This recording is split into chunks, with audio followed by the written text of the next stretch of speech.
Nana FM 95.5 Nana FM.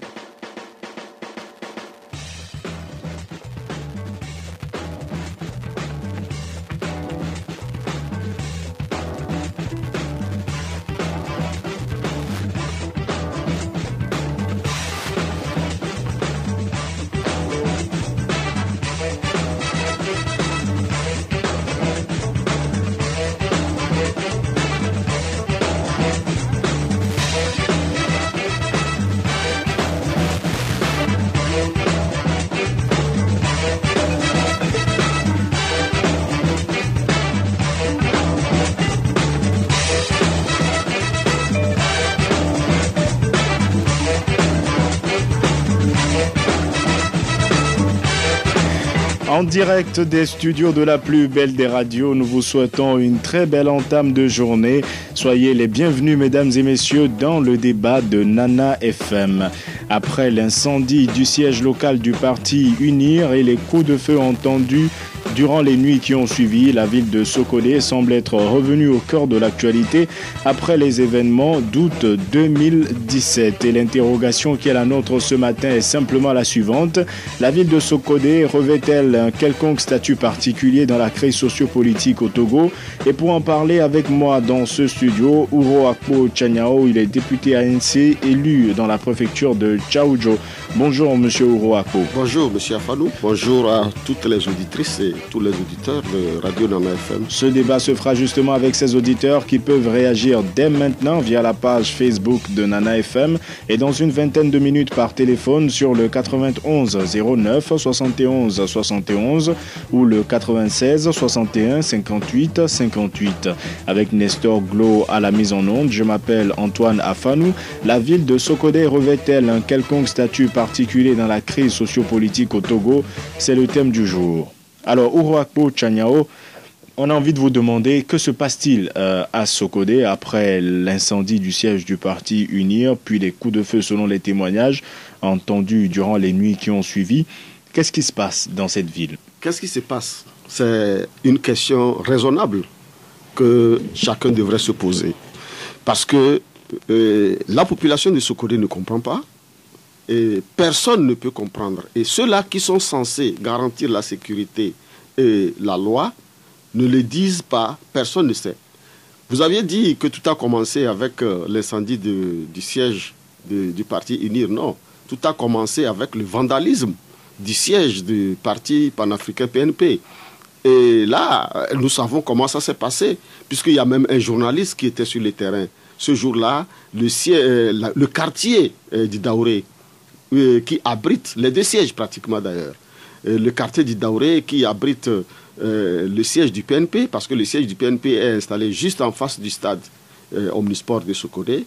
C'était l'ancien impérial. Pour ceux qui ont vécu à Sokodé dans les années 70-80, ils savent que c'est un centre où tout le monde passe. Donc, c'était l'impérial que le PNP aujourd'hui occupe comme siège. Et nous avions appris, puisque je n'étais pas à Sokodé, nous avions appris que le PNP a peint les murs avec ses couleurs.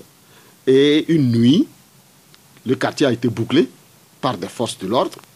Et le lendemain, on a constaté que le siège du PNP a été vandalisé.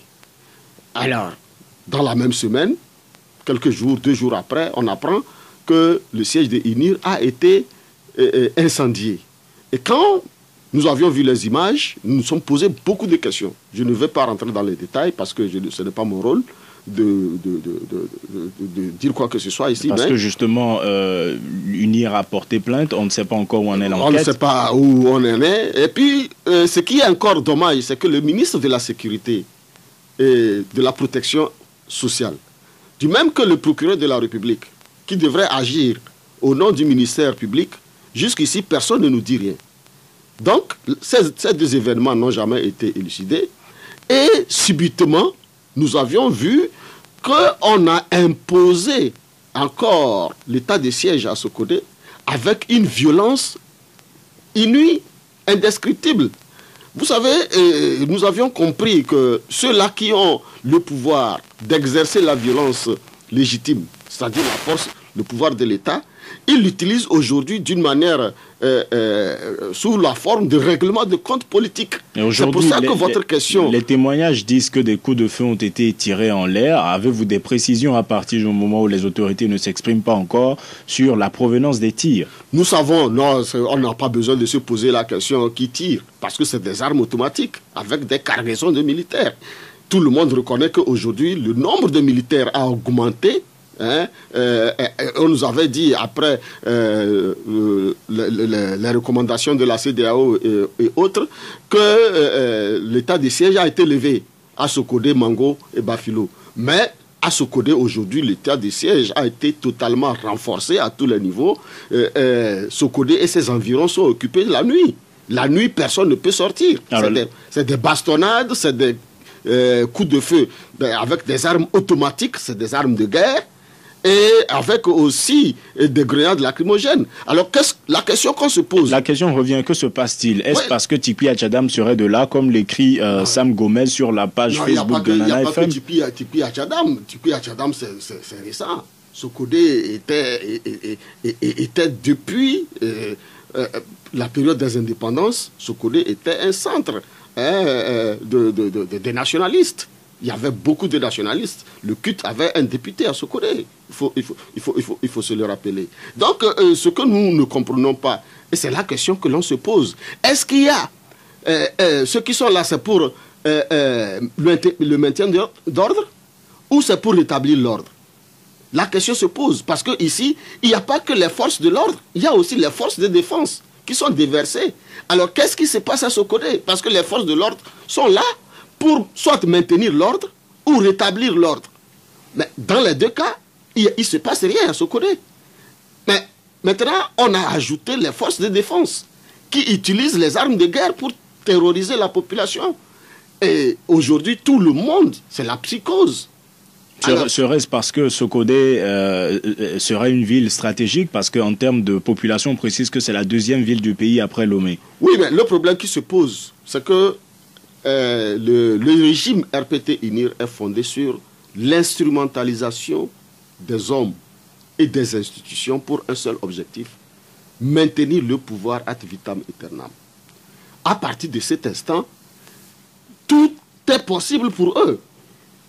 Poser des actes sans se poser la question sur les conséquences. Aujourd'hui, la ville de Sokodé est considérée comme une ville contestatrice parce que dans le système RPT-UNIR, c'est un crime de lèse Nyasingbe que d'être du Nord et de s'opposer à ce régime. Je le dis et je le répète. Et pourtant, tout le monde, presque tous les acteurs politiques clament que l'ethnie ne devrait pas être un instrument en politique. Mais l'ethnie ne devrait pas l'être. Mais regardez les structures même de fonctionnement de l'État. Le système de fonctionnement de l'État. Allez-y dans les institutions et faites le recensement. En commençant par, comment l'appelle-t-on, l'Assemblée nationale. Mais au poste de décision, il y a quand même ces derniers... Moi, je suis un statisticien de formation. Presque toutes les ethnies sont représentées aujourd'hui, peut-être pas dans les mêmes proportions. Je ne dis pas le contraire, mais vous venez de le dire que ce n'est pas dans les mêmes proportions. Peut-être pas dans les mêmes proportions. Donc, il n'y a pas l'équité dans ce pays, dans la gestion de l'État. Alors, à partir de cet instant, l'ethnie prédomine. Moi-même, j'ai eu à passer au moins 2 ou 3 concours sur le plan national et international. Mais parfois, on m'a posé Ngueredele, tu es d'où? On m'a posé cette question-là au moins 2 ou 3 fois. Ngueredele, c'est-à-dire, tu es d'où? Quand on te pose cette question, et quand je dis que je me gagne sur Redo, c'est-à-dire je suis de Sokodé, on te dit, bon, tu n'es pas allé voir tel? Mais ça veut dire... Vous pensez que les critères ethniques continuent à compter énormément dans le fonctionnement du pays? Bien sûr. Moi-même, lorsqu'on étudiait le statut de la police, j'ai eu à poser cette question. La première question que j'ai posée, je voudrais qu'on me justifie que la police togolaise est une police nationale. Parce que le code, la loi sur le statut de la police, on a dit police nationale. J'ai posé la question. Vous pouvez aller vérifier dans le rapport de l'étude au fond. C'était la première question. Je voudrais qu'on me prouve que la police nationale, la police togolaise est une police nationale.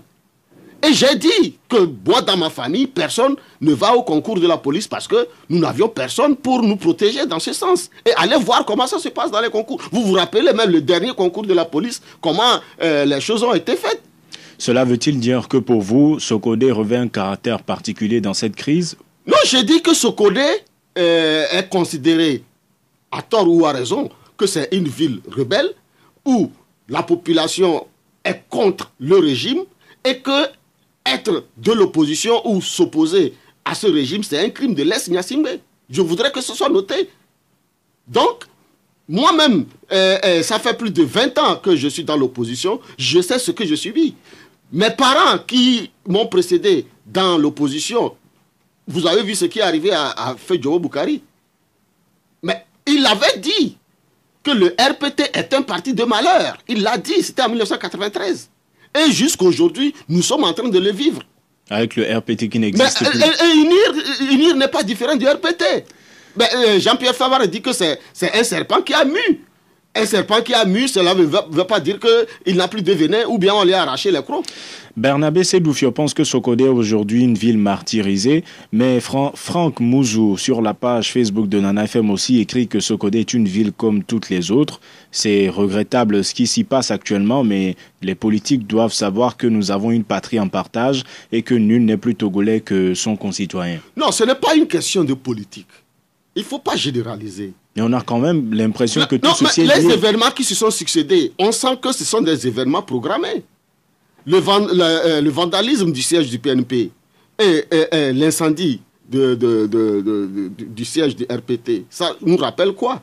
C'est que moi j'ai été victime, j'ai été arrêté dans l'affaire des incendies du marché. Qu'est-ce que nous avions compris? C'est que dans le système RPT-UNIR, il faut utiliser le feu pour arrêter le feu. Vous verrez que lorsque le régime est en difficulté, chaque fois qu'il est en difficulté, il utilise le feu. Nous avions vu... Sauf que l'enquête n'a pas encore établi cette vérité. Mais parce que celui-là à qui on confie l'enquête, c'est lui qui est le responsable. Vous ne pouvez pas demander au voleur d'aller chercher celui qui a volé. Nous, dans l'affaire des incendies des marchés, moi j'ai été arrêté, j'ai fait plus de 5 mois, 20 jours à la gendarmerie. Je sais de quoi il s'agit. Je sais comment ça se passait. Les questions qu'on m'a posées, comment les choses se sont passées, je sais. Et après, on nous a dit qu'il fallait utiliser le feu pour arrêter le feu. Lorsqu'on avait programmé le quoi de Jéricho, les derniers tours de Jéricho, mais c'est que le régime sentait, il vacillait, il savait que s'il laisse passer cette histoire-là, mais le régime allait tomber. Et donc, vous vous rappelez, le 12 juin 2012, lorsque nous étions sortis, mais comment ils ont fait? Ils nous ont chassés jusqu'à dans l'église. On a tiré sur les vitraux de l'église Saint-Augustin d'Amoutivé, avec le père à l'époque qui s'était plaint et qui en avait été ému d'ailleurs. Mais ça veut dire que vous maintenez que par rapport à ces incendies... Ça ne s'est pas arrêté là. Vous avez vu ces derniers temps, on a brûlé les mosquées, on a vandalisé, on a brûlé les mosquées, on a déchiré le Coran. Les coupables n'ont pas été retrouvés non plus. Mais c'est pour provoquer la population, parce qu'aujourd'hui, il y a une population qui est ciblée. Au départ, c'était Abé, Anikonakpe, Kodjoviakope, en tout cas Lomé et ses environs, et les autres villes du sud. Aujourd'hui, les villes du nord ont pris le relais. Mais nous avions été surpris lorsque le premier jour, Mme Awanana, dans ce truc-là, s'était retrouvé à Mandouri. Nous avions été surpris que même à Mandouri, la population a rejeté la proposition de Mme Awanana pour lui demander de retourner à la Constitution de 1992. Quand elle est arrivée à Saint-Cancé, c'était pareil. Mais là où nous avions été surpris, c'était à Mango. Dans sa ville natale, ses propres parents l'ont hué pour lui dire d'aller retourner à la Constitution de 92. Donc c'était une révolte générale. Alors à partir de cet instant, le régime a compris que désormais il faut utiliser la force, provoquer la population, créer une situation de chenille pour qu'elle puisse gouverner ce pays-là par la force. C'est ça aujourd'hui. Qu'est-ce qui se passe? C'est qu'ils ont été surpris que la population ait respecté le mot d'ordre de boycott du recensement unilatéral que le RPT UNIR a commencé aujourd'hui avec son allié de l'UFC. Donc à partir de cet instant, quand ils se sont rendus compte que le mot d'ordre de boycott a été respecté, ça veut dire que le passage en force ne va pas réussir. Alors vous dites donc que il faut créer une situation. Vous dites que ce n'est pas une affaire politique, mais quoi qu'on dise, on revient à la politique. La preuve, c'est que les pouvoirs publics maintiennent leur accusation en disant que les responsables des incendies de marché, par exemple, se trouvent dans les rangs de l'opposition. L'opposition que vous incarnez estime également plutôt que les coupables se trouvent dans les rangs du pouvoir. Finalement, on en revient toujours à la politique. On en revient, c'est votre façon de généraliser la chose qui m'intrigue. Parce qu'on sait d'où tout part. Mais puisque les accusations se portent vers des acteurs politiques dans les deux cas. Le 12 juin 2012, on sait ceux qui sont allés tirer à l'église. On sait ceux qui ont tiré sur la population le 12 juin 2012. Alors, vous ne pouvez pas me dire que dans la succession des événements, c'est l'opposition qui vandalise les mosquées. Moi, je rapporte les accusations dans les deux cas. Et je vous dis que le système RPT-UNIR qui nous gouverne, ici, c'est l'instrumentalisation des hommes et des institutions pour un seul objectif, le maintien du pouvoir ad vitam aeternam. Si vous comprenez, pouvoir politique. Le pouvoir politique. Et donc, le pouvoir politique détermine tous les autres pouvoirs. Et donc, on revient à la politique, comme je le disais. Oui, on revient à la politique, mais c'est votre façon de généraliser qui m'intrigue. Je dis qu'il ne s'agit pas de généraliser, il s'agit de voir que c'est le système qui nous gouverne, qui organise tout. C'est l'instrumentalisation des individus. Ce que vous qualifiez de généralisation, c'est simplement le rappel selon lequel le procureur estime que ce sont des gens de l'opposition. Mais quel procureur? Depuis que ça s'est passé à Sokodé, vous avez entendu un seul procureur parler? Depuis que Sokodé, on nous a dit, je rappelle les événements qui sont produits en octobre 2017. Et on nous a dit qu'il y a eu des choses dans la maison du ministre Agadazi. Mais moi, je n'ai jamais entendu un seul procureur raconter quoi que ce soit. C'est le ministre Agadazi qui était à la fois juge et parti. Donc vous pensez que leur silence dans les cas récents cache des choses? Mais c'est parce qu'ils n'ont rien à dire de probant. Parce que parfois, vous dites des choses qui peuvent se retourner contre vous. Quelle devrait être dans ce cas la réaction des concernés, des victimes ou des acteurs politiques que vous êtes? Mais notre réaction, c'est de condamner et de dire à tous ceux-là qui croient encore à ce régime qui se trompent.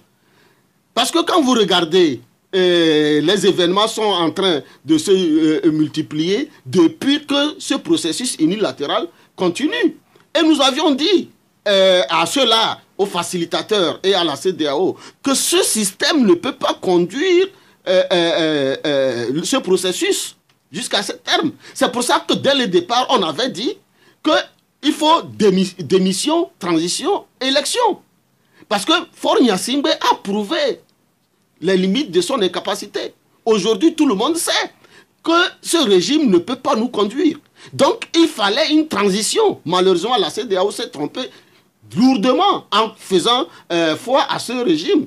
Moi, j'ai été surpris dans la déclaration des chefs d'État lorsqu'ils félicitent le régime, le gouvernement, en lui demandant d'accélérer le processus. J'ai dit, mais vraiment, ils sont tombés sur leur tête. Parce que c'est ça la plus grosse des erreurs. Et pourtant, aujourd'hui, la coalition... Peut-être qu'ils ont été hypnotisés, comme d'habitude. Et pourtant, la coalition et le parti au pouvoir aujourd'hui semblent suivre ces recommandations. Mais vous savez, la CEDEAO, c'est une institution supranationale. Et à partir de cet instant, c'est qu'on ne pouvait pas la contester pour se la mettre à dos. Mais nous savons que ce processus ne peut pas aboutir avec le RPT-UNIR comme chef d'orchestre. Il faut revenir, comment l'appelle-t-on là, à la transition. C'est pour permettre à tous les acteurs d'être au même niveau d'information et au même niveau d'activité pour permettre l'aboutissement de... Tout se passe par là. Aujourd'hui, ça a commencé à se coder. Demain, certainement, ce serait Bafilo. Après, c'est Mango, parce que c'est les villes contestatrices qui ont été cataloguées par ce régime.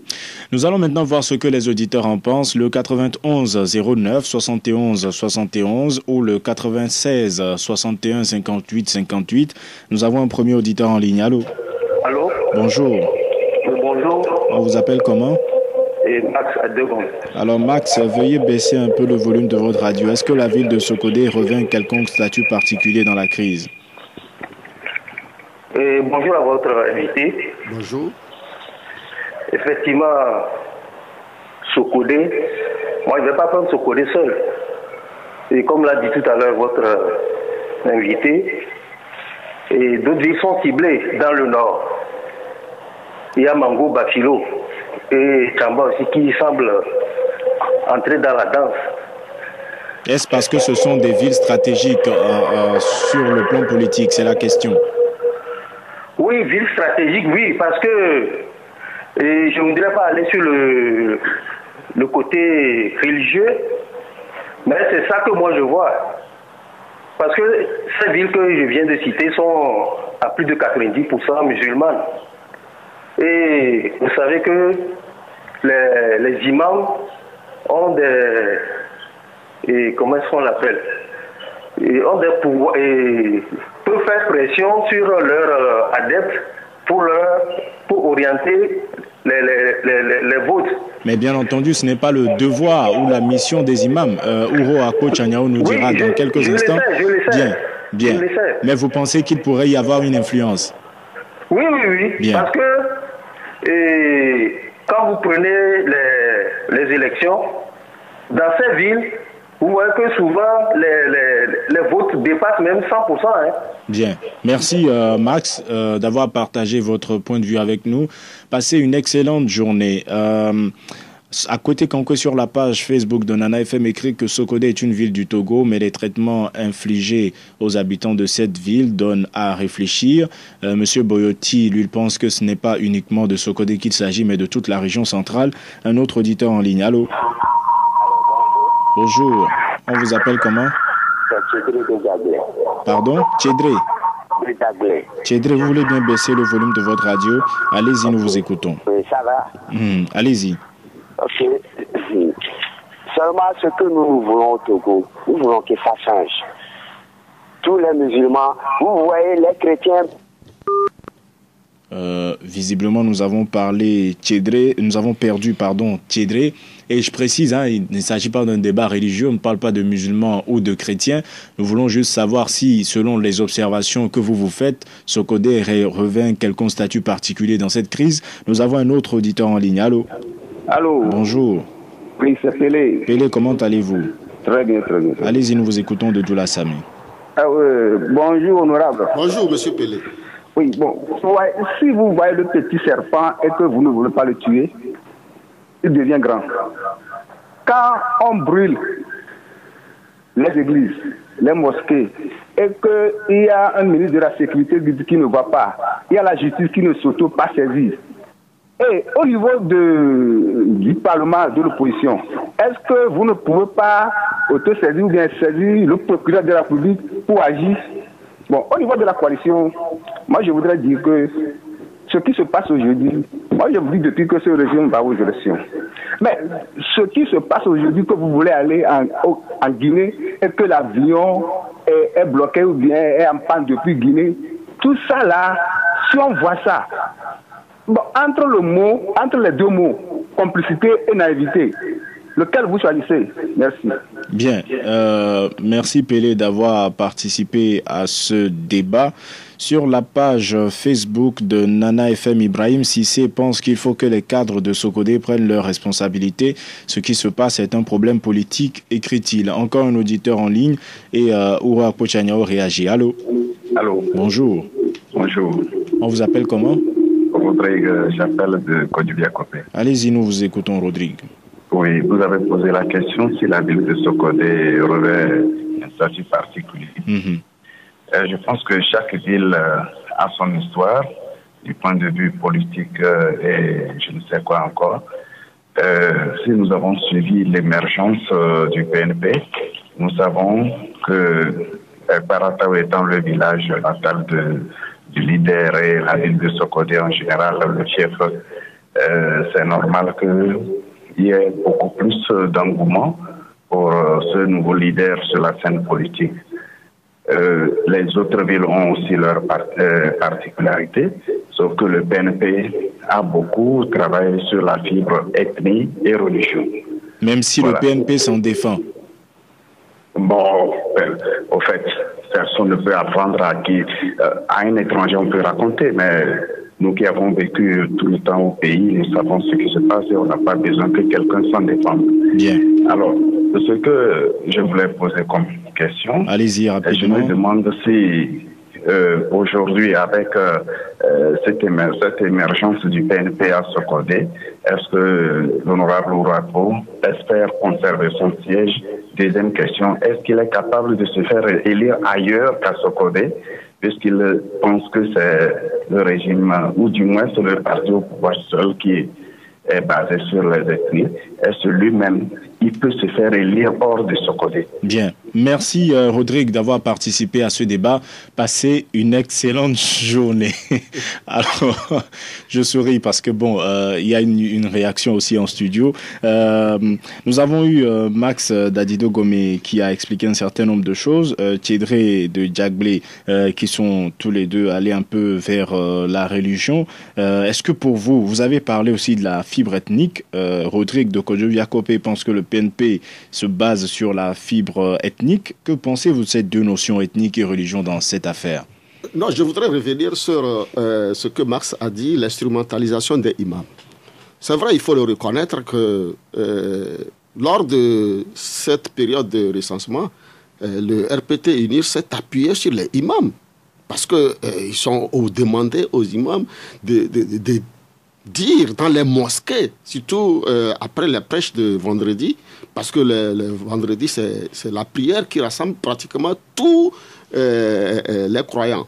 Mais le parti, en tant que parti, n'a pas officiellement lancé d'appel aux imams. Nous disons l'instrumentalisation des individus. Ça veut dire que si vous êtes un responsable ou un cadre, ou je ne sais pas, ou dans votre quartier, c'est qu'on s'appuie sur vous pour conduire tout le monde vers vous et obliger les gens à agir par rapport à vous. Surtout si, dans certaines circonstances, vous êtes celui-là qui apporte le plus. C'est ce qui s'est passé. Mais malheureusement, c'est que tout ce que les imams ont demandé, ça n'a pas été fait. Dans ce cas, ça devrait être valable aussi pour les prêtres, les pasteurs ou les animistes dans les régions qui sont dominées par ces cultes. Parce que vous vous rappelez, en octobre 2017, on a frappé les gens dans les mosquées. Il y a eu un vendredi, à Sokodé, la prière de vendredi n'a pas été faite. Donc, les gens ont dit, mais vous ne pouvez pas venir nous frapper jusqu'à dans les mosquées et aujourd'hui venir nous dire, nous embrigader à travers les mosquées, ce n'est plus possible. Ça fait qu'aujourd'hui, même l'autorité de chef canton et de imam, dans certaines circonstances, a été érodée. Il y a des chefs cantons aujourd'hui qui ne peuvent plus parler à leur sujet.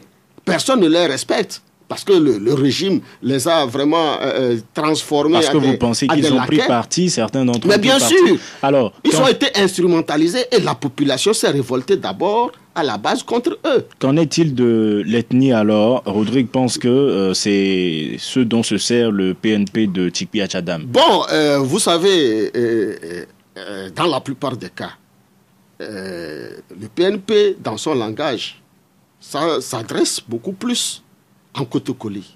Parce que la plupart des militants... C'est la langue du milieu? C'est la langue du milieu, c'est tout à fait normal. C'est comme les gens m'accusent, moi, de ne pas parler Mina. Mais même si aujourd'hui, je dois parler dans plusieurs fois, les gens m'ont accusé. J'ai dit, je ne peux pas, parce que si je dois parler Mina, vous allez rire. Je ne viens pas faire le théâtre. Je viens transmettre un message très important. Donc, je ne dois pas mélanger, c'est pas... Donc, il vaut mieux que vous me laissez parler en français, transmettre le message tel qu'il est pour qu'il ne soit pas édulcoré. Donc c'est ce qui se passe. Donc on ne peut pas dire que parce que ceux qui militent ou ceux qui travaillent parlent en Kotokoli, que ça veut dire que tous sont des Kotokoli. Moi je suis Kotokoli, mais je suis pas du PNP. Et à Sokodé, l'UFC, l'ANC a 2 fédérations à Tchaoudjo. Je vous dis, 2 fédérations à Tchaoudjo. Tchaoudjo Sud et Tchaoudjo Nord qui font des activités tous les week-ends. Il faut aller le voir. Quand Jean-Pierre Fabre arrive à Sokodé, c'est de l'effervescence. Il suffit qu'il mette pied à terre. Ça veut dire que Tikpi Achadam n'a pas le monopole de la ville, puisque le parti UNIR, lui également, il y a un siège. En politique, on ne parle pas de monopole. C'est pour ça que je suis étonné quand les gens parlent de fief. Voilà, certains estiment quand même que c'est le fief du... On ne peut pas parler de fief en politique. C'est dévergondé de dire fief. Mais ça existe quand même, des localités où un personnage politique a l'assentiment de... Oui, mais ça veut dire que vous aviez quand même des électeurs, ou vous avez une base électorale. Mais ça ne veut pas dire que c'est votre fief. Alors, le fief, c'est comme si tout le monde vous suit, non. Rodrigue vous demande si vous pensez conserver votre siège en cas d'élection et si vous avez la possibilité de vous faire élire ailleurs. Conserver mon siège, ce n'est pas l'objectif. Mais avoir la possibilité d'être élu ailleurs, partout où moi je passe, tout le monde me demande. Vous savez, j'ai fait 15 ans à Kara. Je pouvais. Et j'ai créé des structures politiques à Kara. Avant même d'être politique, je suis syndicaliste. Je suis membre fondateur de l'ISET. Et nous avions créé le syndicat des enseignants de l'enseignement technique. J'ai fait beaucoup de choses à Kara.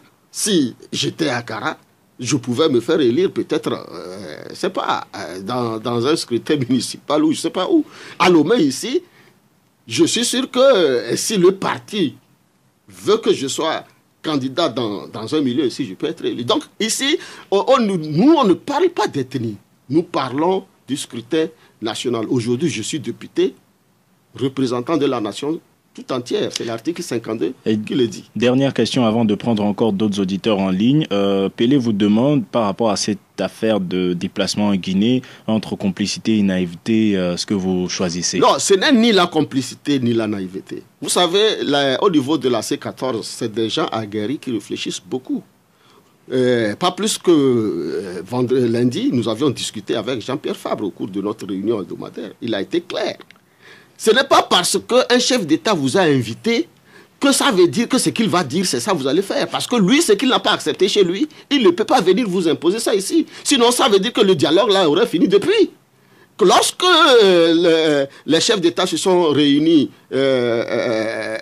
comme au sommet de Lomé, tout ce qu'ils avaient dit, on avait relevé des éléments pour dire qu'il y avait de l'incongruité et que ça ne marchera pas.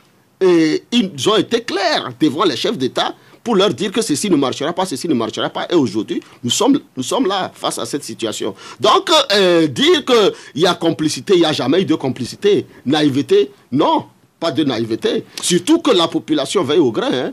Nous allons prendre un autre auditeur en ligne. Allô? Allô, bonjour. Bonjour, madame, ici, comment allez-vous? Ça va. Vous êtes une fois allé dans le nord du pays? Pardon? Vous vous êtes une fois rendu dans le nord du pays? Oui. Alors, oui, que pensez-vous du statut actuel de Sokodé? Vous pensez que cette ville revêt un statut particulier? Oui, cette ville revêt un statut particulier. Et parce que cette ville est le centre du Togo pour aller au nord. Et elle était plus ou moins acquise au RPT aussi. Et cette ville peut être la deuxième capitale du Togo, mais elle est laissée pour compte. On n'a rien fait là-bas, on l'a pas développé, comme toutes les autres villes aussi. Et puis, cette ville a été le fief du grand Djobo, que les Togolais feignent d'oublier. De Tchaniao qui vous parle est Tiki hier seulement. Et je dirais que c'est une ville de résistance. Est-ce que c'est une ville qui est disputée entre acteurs politiques? Avez-vous l'impression? Oui, parce que c'est une ville... comment je peux dire ça? Prête-moi un mot là. Stratégique, voilà. C'est avec ce terme que j'ai résumé tout ce que vous aviez dit. Oui, oui. Bien. Et cette ville est en train de tomber des mains de ce pouvoir qui essaie de le récupérer, de la récupérer, mais avec une violence qui l'arrange pas. Bien, moi, merci. Je sais que l'histoire de la libération de ce Togo martyr s'écrit inexorablement sous nos yeux, quoi. Merci. L'histoire de libération s'écrit et ça va se faire. Merci Madame Essi d'avoir participé à ce débat. Passez une bonne journée. Le 91 09 71 71 ou le 96 61 58 58. Un autre auditeur en ligne. Allô? Allô? Bonjour. Bonjour Antoine. Lawson depuis Casablanca. Lawson depuis Casablanca. Allez-y, nous vous écoutons. Je salue l'honorable Ouro. Merci beaucoup, doyen Lawson. Antoine, encore une fois, je salue le vaillant peuple martyr du Togo et spécialement je ne dirais pas du Sokoré, mais du nord de notre cher pays, le Togo. Et il n'y a pas que Sokoré, il y a les villes alentours. Et il y a Kara, qui est vraiment inaccessible aux activités des partis politiques de l'opposition légalement constituée. Vraiment, je ne sais pas quoi dire. Vous savez, lorsque les Blancs étaient arrivés en Afrique, pour mieux nous régner sur nous, ils nous ont divisés. Et je pense que le pouvoir en place a hérité vraiment de cette attitude.